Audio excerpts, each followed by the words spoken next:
ஆர்டிஸ்டா பேசுறதா ப்ரொடியூசரா பேசுறதான்னு யோசிச்சுட்டு இருக்கேன்.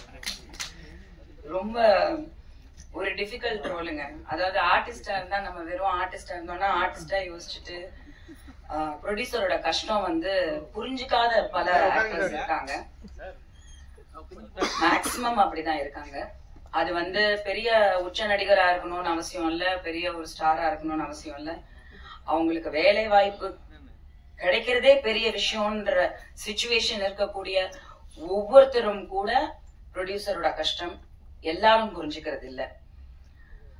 சோ ஃபர்ஸ்ட் வந்து நான் ப்ரொடியூசரா தான் இங்க பேசணும். ஏன்னா வந்து இன்னைக்கு ஆக்சுவலி நான் வந்து என்னோட படம் ப்ரொடக்ஷன் வந்து இந்த வருஷம் திரும்பி I started a film and அதோட படப்பிடிப்பு வந்து ஒரு கிட்டத்தட்ட ஒரு 75% வந்து தாய்லாந்துல ஷூட்டிங் முடிச்சுட்டு ஐ கேம் பேக்.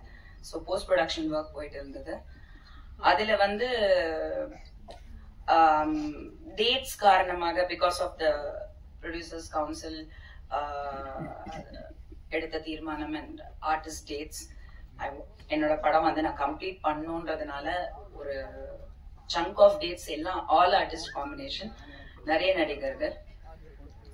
ஸோ அந்த சூழ்நிலையில வந்து எனக்கு மண்டேல இருந்து நான் இப்போ ஸ்டார்ட் பண்ணோம் அண்ட் டிஸ்கஷன் வந்து தீவிரமா, because it's like I didn't plan it, கொஞ்சம் சேஞ்சஸ் ஆச்சு. எடிட் பார்த்துட்டு ஒரு பெட்டர் வெர்ஷன் கிரியேட் பண்ணோம். ஸோ அந்த சிச்சுவேஷன்ல வந்து சத்தியமா இன்னைக்கு வந்து நான் எனக்கு இங்க வர்றதுக்கான இது வந்து ரொம்ப கஷ்டமான ஒரு சிச்சுவேஷன். அண்ட் நான் யூஸ்வலா எல்லா பிரஸ் மீட்டுக்கும் வருவேன். உங்களுக்கு தெரியும், நான் நடிக்கலன்னா கூட என்ன கூப்பிட்டா ப்ரொடியூசர்ஸ் சப்போர்ட் பண்றதுக்கு, டைரக்டர் சப்போர்ட் பண்றதுக்கு ஐ வில் கம். ஆனா இன்னைக்கு வந்து நானே வந்து நடிச்ச படத்துக்கு நான் வர முடியுமான்ற ஒரு situation very very important work. Because அது வந்து வெரி குரூஷியல். என் படம் நான் போட்டிருக்கேன், என் பொண்ணு படம் போட்டிருக்கா. சோ அந்த சிச்சுவேஷன்ல அப்புறம் நான் நினைச்சேன், இருக்கிற பிரச்சனையில இப்போ நம்ம இத்தனை நாள் ஒழுங்கா கான்டாக்ட்ல இருந்தோம், கரெக்டா இதுல பார்த்து நான் போலன்னா என்ன காலி பண்ணிருவாங்க. At any cost I have to be there for my producer and for my director and for my film. So இன்னைக்கு வந்து அது ரொம்ப முக்கியமா நான் சொல்லணும்னு நினைக்கிறேன். அண்ட் அந்த ப்ராப்ளம்ஸ் எல்லாருமே வந்து இப்போ இந்த மாதிரி பிரஸ் மீட் வந்து இப்போ கம்ப்ளைனிங் ஸ்டேஜ் ஆயிடுச்சு. எல்லாரையும் கம்ப்ளைண்ட் பண்ற அளவுக்கு பிரச்சனைகள் ஜாஸ்தி ஆயிடுச்சு. அது என்ன சொல்றது, அது நமக்கு தான் அசிங்கம். ஏன்னா பாக்குற மக்கள் என்ன நினைப்பாங்க, இப்போ ஒரு கம்பெனி நடத்துறாங்க, ஒரு கார்பரேட் நடத்துறாங்கன்னா அவங்களோட பிரச்சனைகள் எல்லாம் எல்லாத்தையும் வெளியில வந்து மக்கள் கிட்ட சொல்றது இல்ல. அந்த பிராண்ட் இமேஜ் ரொம்ப முக்கியம். அப்படி இருக்கிற இந்த சினிமால வேற வழி இல்லாம இந்த அளவுக்கு வந்து வாய்ஸ் அவுட் பண்ற அளவுக்கு ப்ரொடியூசர்ஸ்க்கு பிரச்சனையா இருக்கு அப்படிங்கறது நானும் ஒத்துக்கிறேன். நானும் அந்த பாடுபடுறேன். உண்மையா சொல்றேன், இட்ஸ் நோ ஜோக். நானும் ஒரு ஆர்டிஸ்ட் தான். ஆர்டிஸ்டா யோசிப்பேன், ஒரு ஆர்டிஸ்ட் டேட் வாங்கி நம்ம கேன்சல் பண்ணக்கூடாது, அவங்களுக்கு அந்த வாய்ப்பு வந்து வேற ஒரு படத்துக்கு அவங்க கொடுத்துருக்கலாம். ஆர்டிஸ்டாவும் யோசிக்கிறனால நான் நிறைய யோசிப்பேன். ஆனாலும் அதை மீறி எல்லாரும் அப்படி யோசிக்கிறது இல்லைங்கிறது மட்டும்தான் இங்க பிரச்சனை. எனிவே ஐ விஷ் இந்த சிச்சுவேஷன் சேஞ்சஸ்.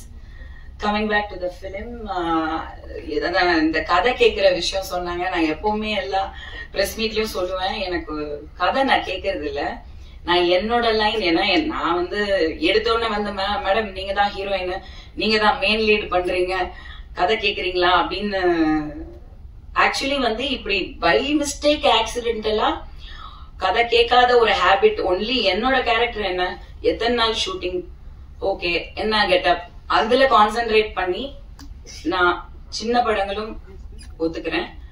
அவங்க பட்ஜெட்டுக்கு என்ன அவங்களால கொடுக்க முடியும்ன்றதுக்கு I really go down and accept. Because அவங்களுக்கு நம்ம வேணும், அந்த கேரக்டருக்கு வேணும், அந்த படத்துக்கு ஒரு வேல்யூ ஆட் ஆகும்னு அவங்க நம்புறதே வந்து இன்னைக்கு இருக்கிற சினிமா இண்டஸ்ட்ரியில வந்து மிகப்பெரிய பெருமையா நான் நினைக்கிறேன். ப்ரொடியூசர்ஸ் தேங்க் பண்றேன். டைரக்டர்ஸ் வந்து நம்மள அந்த கேரக்டருக்கு வந்து செலக்ட் பண்றதே வந்து ஒரு மிகப்பெரிய பெருமையா நான் நினைக்கிறேன். அப்படி இருக்கும்போது அந்த லிஸ்ட்ல ஒரு சில படங்கள் நான் சொன்னேன், ஐ திங்க் ஒரு ஃபியூ பிலிம்ஸ், அதுல Thandupalayam also was one. Just வந்து 2 நாள் ஒர்க் பண்ணுங்க, பார்த்தா போஸ்டர்ல நான் தான் பெருசா நிக்கிறேன், ஐயோ இது எப்படி நடந்ததுன்னு. அந்த மாதிரிதான் வந்து ஆக்சுவலி வந்து வினோத் இஸ், எனக்கு வினோத தெரியும். வினோத் தான் வந்து ஃபர்ஸ்ட் இந்த படத்துக்கு பேசினாரு.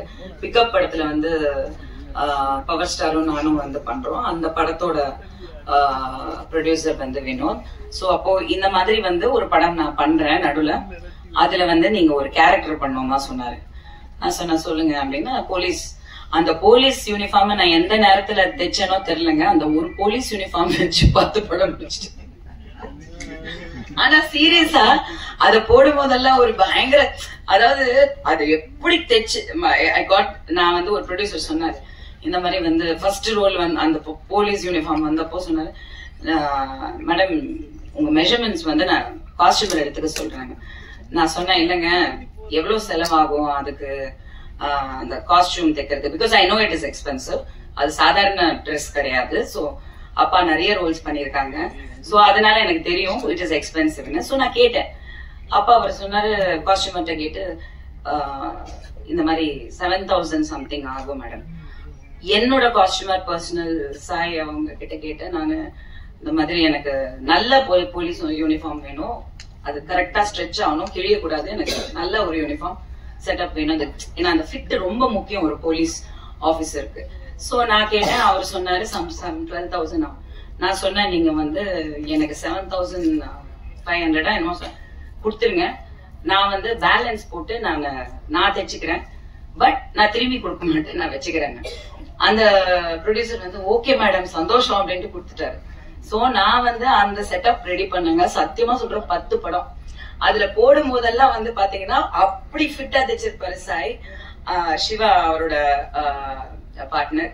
அது வந்து பாத்தீங்கன்னா எவ்ரி டைம் நான் அதை போடும்போது அதான் என்னோட வெயிட் மிஷின். நான் இப்படி உட்காந்து எந்திரிக்கலாம் அவ்வளவுதான், அப்படி இருக்கும் அந்த ஃபேப்ரிக். ஆனா அதுதான் ஓகே நான் வெயிட் போடல இல்ல இழைச்சிருக்கேன் அப்படின்ட்டு. Luckily I got this role. But சொல்ல வந்த மாதிரி ஒரு கேரக்டர்னு சொன்னாரு, கடைசியில பார்த்தா நான் தான் வைஜெயந்தி ஐபிஎஸ். இது எப்போ நடந்ததுன்னு எனக்கு படம் நடிக்கும் போது நாங்க விட்டு விட்டு விட்டு எடுத்தோம். ஒரு சின்ன ப்ரொடியூசரோட பிரச்சனை, சின்ன பட்ஜெட்டோட பிரச்சனை இஸ் டெஃபினெட்லி கன்சாலிடேட்டடா வந்து இத்தனை நாள் ஷூட்டிங் அப்படிங்கறது வந்து எல்லாராலையும் பண்ண முடியாது. நானும் அதை அனுபவிச்சிருக்கேன். எம்ஜிஆர், சிவாஜி, ரஜினி, கமல் பண்ணும் போதெல்லாம் நான் அப்படிதான் எடுத்தேன். ஒரு 1 year விட்டு விட்டு விட்டு எப்பெல்லாம் கொஞ்சம் பணம் வருதோ வில் டேக் த பிலிம். அதான் பேஷன். ப்ரொடியூசருங்கிறது வெறும் ப்ரொடியூசர் இல்ல, அந்த லவ் ஃபார் சினிமா. நமக்கு இருக்கிற 10 பைசா கூட அந்த படத்துல போடணும், தோல்வி அடைஞ்சாலும் திரும்பி வந்து இங்கதான் போடணும்ன்றது வந்து இட் இஸ் அது ஒரு அடிக்ஷன் மாதிரி, அவ்வளவுதான். அதுக்கு வந்து அது ஒரு வியாதினே சொல்லலாம். சோ அந்த மாதிரி நடந்ததுதான் வைஜெயந்தி ஐபிஎஸ். அந்த டைட்டில் அதுக்கு நான் தகுதியா இல்லையான்னு எனக்கு சத்தியமா தெரியாது. இதெல்லாம் நினைச்சு கூட பார்த்தது கிடையாது. பிகாஸ் நான் சின்ன குழந்தையா வந்து அப்பா நடிச்சிருப்பாங்க Kartavyam, I think in Telugu. Vyjayanthi IPS, Vijayashanti is the original lady super star. நாங்க பார்த்து வளர்ந்த லேடி சூப்பர் ஸ்டார் அந்த காலத்துல. And she deserves that title also. So அந்த படம் எல்லாம் வந்து நான் ஷூட்டிங் போயிருக்கேன், அப்பாவோட ஷூட்டிங் போயிருக்கேன். அண்ட் அப்படி இருக்கும்போது எனக்கு இந்த மாதிரி ஒரு டைட்டில் இந்த ஸ்டேஜ்ல அமையும், இந்த மாதிரி ஒரு மேடையில உங்ககிட்ட நான் இதை பத்தி பேசுறேன்னு நினைக்கிறதே வந்து it's more then anything. And thank you to the producers and the director Manoj and God. It's all என்ன சொல்றதுன்னு தெரியல. நான் எப்பவுமே சொல்றதுதான், லைஃப்ல வந்து எதிர்பாராததை எதிர்பாருங்கள், பிக் பாஸோட டேக்லைன் தான். சத்தியமா life is mysterious. God works in his own ways. Sometimes வந்து அன்பிலீவபிளா இருக்கும். ஆனா ஏன் அது நடக்குது அப்படின்னா நம்பிக்கை தான். You have to believe. எல்லாரும் சொல்லுவாங்க முடியாது, நடக்காது, தெரியாது, எல்லாமே சொல்லுவாங்க. அதை மீறி நமக்குள்ள நம்ம மேல நம்ம நம்பிக்கை வைக்கணும், கடவுள் மேல நம்பிக்கை வைக்கணும், யூனிவர்ஸ் மேல நம்பிக்கை வைக்கணும். You have to keep going. அதுதான் ஒரே ஒரு solution. And trust me, I know, I am very experienced in this. நீங்க பிலீவ் பண்ணா miracles do happen, definitely happens. So எல்லாருமே பிலீவ் பண்ணுங்க. And I wish the film grand success. And yeah, thank you and lovely to see you all again. Thank you.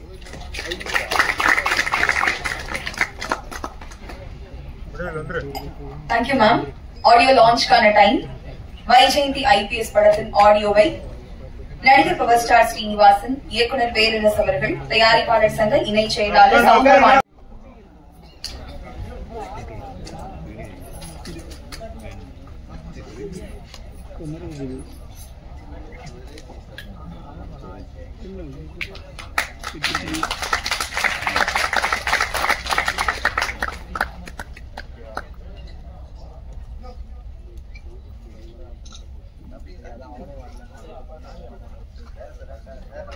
அங்க பாருங்க என்னைய பார்த்துட்டு இருக்கீங்க.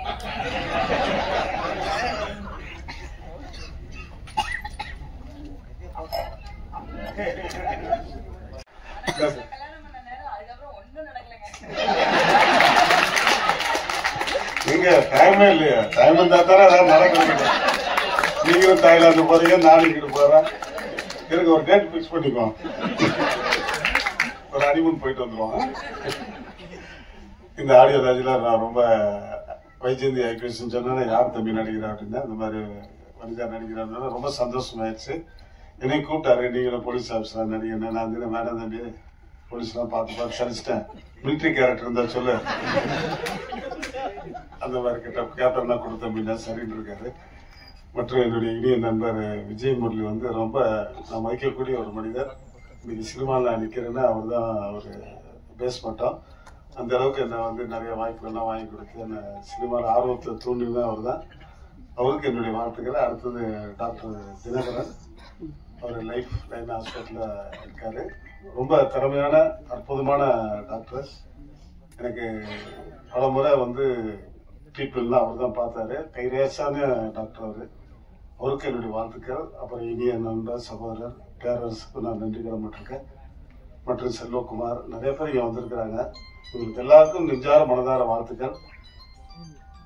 சவுந்தருக்கு என்னுடைய நெஞ்சார மனதார வாழ்த்து சொல்லலாம். அந்த அளவுக்கு அவர் ஒரு ப்ரொடியூசர் ஒரு தூணா இருக்காரு. கண்டிப்பா எல்லாமே நல்லது நடக்குங்கிறது நம்பிக்கை இருக்கு.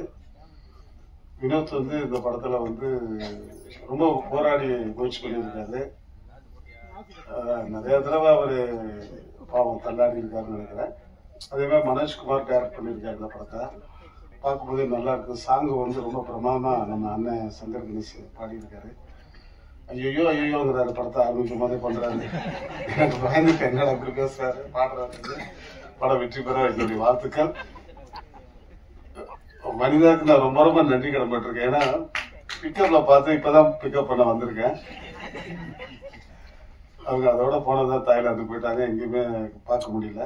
பார்த்த உடனே எனக்கு அவங்களுக்கு ஒரு ஒரு மேக்னெட். அடுத்தது பிக்கப் பண்ணி ஆடிராஜ் கண்டிப்பா நீங்கெல்லாம் வரணும், ரொம்ப நான் எதிர்பார்க்கிறேன். வினோத் வந்து இது முடிச்ச உடனே அடுத்த படம் ரிலீஸ் பண்ண தயாரா இருக்காரு. என்னுடைய வாழ்த்துக்கள்.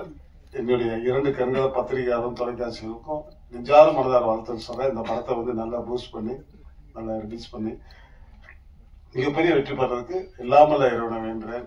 நன்றி நன்றி நன்றி.